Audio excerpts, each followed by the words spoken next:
There is a list, short and sacred, of directors who changed the way cinema feels. Not just what it looks like, not just what stories it tells, but the actual texture of watching a film. The way light through a window can mean grief. The way a slow-motion corridor can hold more longing than 100 love scenes. Wong Kar-wai is on that list. And for a few years in the late 1990s and early 2000s, critics were prepared to argue that he sat at the very top of it. He had won Cannes. He had made films that critics wept over. He had built a filmography that routinely appears on lists of the greatest cinema ever made. And then, in 2007, he did what many great directors eventually do. He looked west. He looked at Hollywood. He tried to cross over. The film he made was called My Blueberry Nights. It starred Jude Law, Natalie Portman, Rachel Weisz, and a singer named Norah Jones, who had never acted before in her life. It opened the Cannes Film Festival, the same festival that had given him the greatest honor of his career a decade earlier. The audience did not applaud the way they once had. The critics did not write the way they once wrote. And Wong Kar-wai, the man some called the greatest living director, quietly turned around and went home. This is the story of what happened, and more importantly, it is the story of why it happened to him. Fame creates stars. Time turns them into dust. He was born in Shanghai in 1958, the youngest child in a family that would soon be separated by history. When he was 5 years old, his parents took him to Hong Kong. His older brother and sister stayed behind. It would be more than a decade before the family reunited. He arrived in a city where he understood almost nothing. Hong Kong spoke Cantonese. Wong Kar-wai spoke Mandarin and Shanghainese. He was a child in a foreign city, surrounded by a language he could not speak, in a place that felt nothing like the home he had left. He was lonely.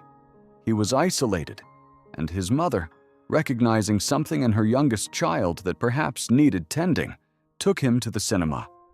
Every single day after school.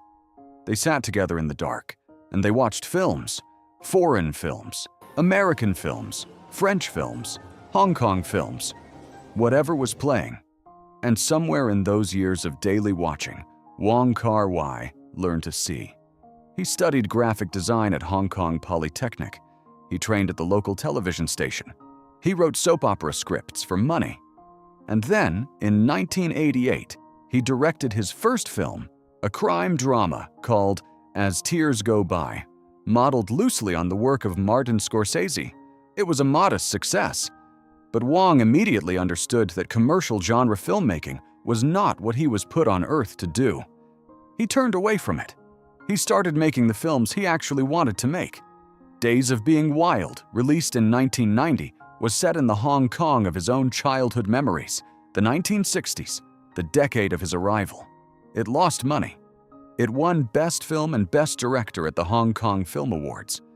The pattern of his career had announced itself. Then came Chungking Express.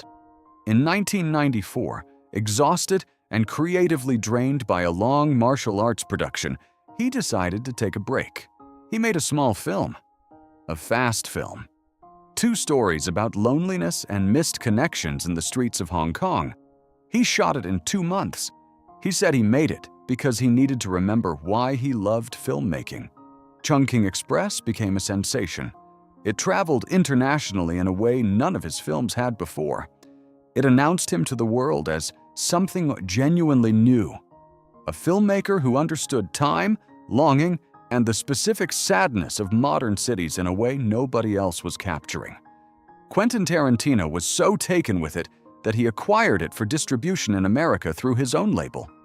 Wong Kar-wai was suddenly a name that mattered everywhere. Happy Together, in 1997, filmed in Buenos Aires. A love story about 2 Hong Kong men who cannot stop hurting each other. The film won him Best Director at the Cannes Film Festival. He was the first Chinese director in history to receive that honor. And then came the film that sealed everything. In the Mood for Love, released in 2000. Set in 1960s, Hong Kong. 2 neighbors who discover their spouses are having an affair. Maggie Cheung, Tony Leung. 15 months of filming. 30 times more footage shot than used. Wong Kar-wai delivered his final edit to Cannes just hours before the premiere. Tony Leung won Best Actor. The film was immediately recognized as one of the supreme achievements in the history of cinema. By the early 2000s, there was a genuine critical consensus forming. Wong Kar-wai was not just a great filmmaker, he might be the best one alive. The world had given him everything it had. He was about to ask it for something else. He began developing his English language debut around 2005. The concept was simple.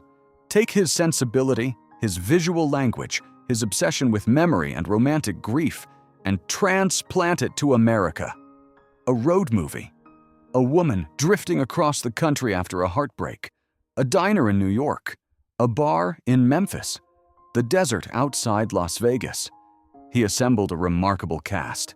Jude Law was one of the most recognizable actors in the world. Natalie Portman and Rachel Weisz were both Academy Award winners. And at the center of the film, in her first acting role, was Norah Jones, the singer, whose gentle melancholy Wong believed would translate to screen. My Blueberry Nights opened the 60th Cannes Film Festival in May of 2007, the same festival where he had won Best Director a decade earlier, the same stages, the same red carpet, a very different reception. The notices were polite. That is the most damaging thing that can be said about a Wong Kar-wai film. They were polite. Critics who had written thousands of words about the beauty of his Hong Kong films found themselves writing cautious, restrained sentences about this one. They noted that it had his visual signature.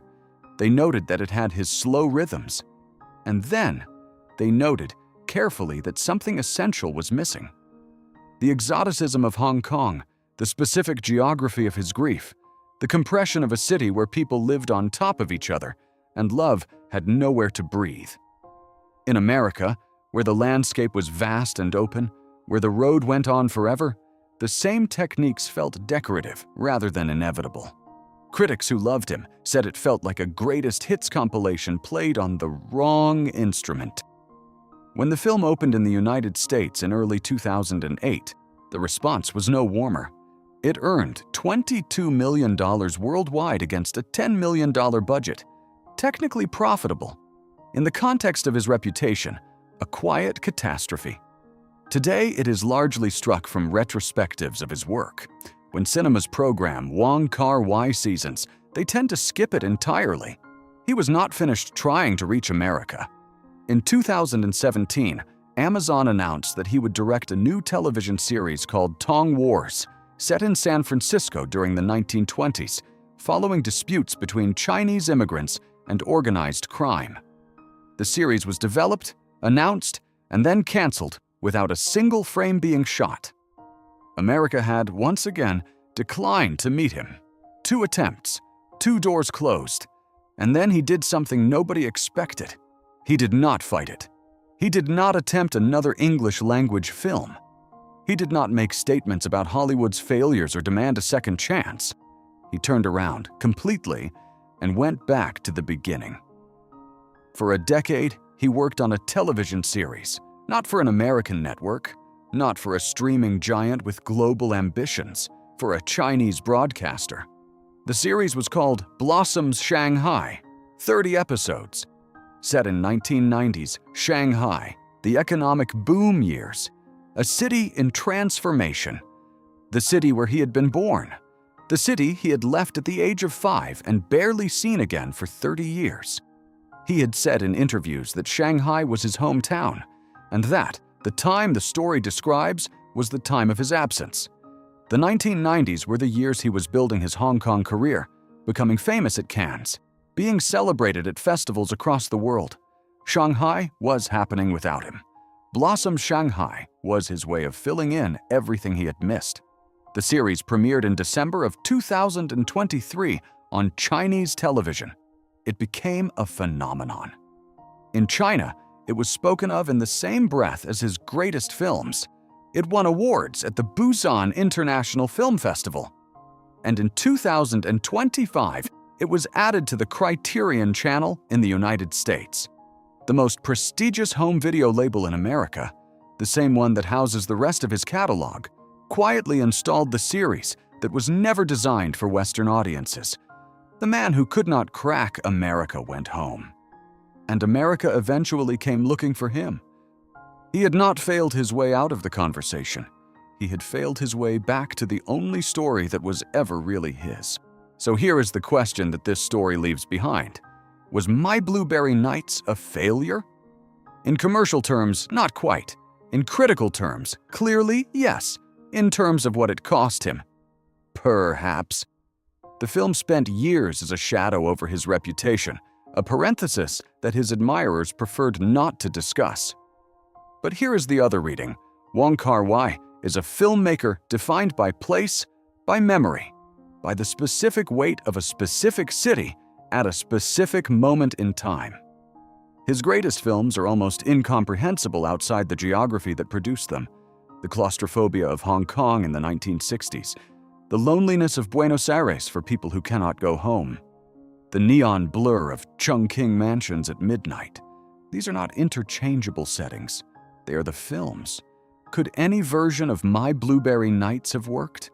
Could the director of In the Mood for Love have made a great American road movie in English, with actors operating in a tradition entirely foreign to his methods?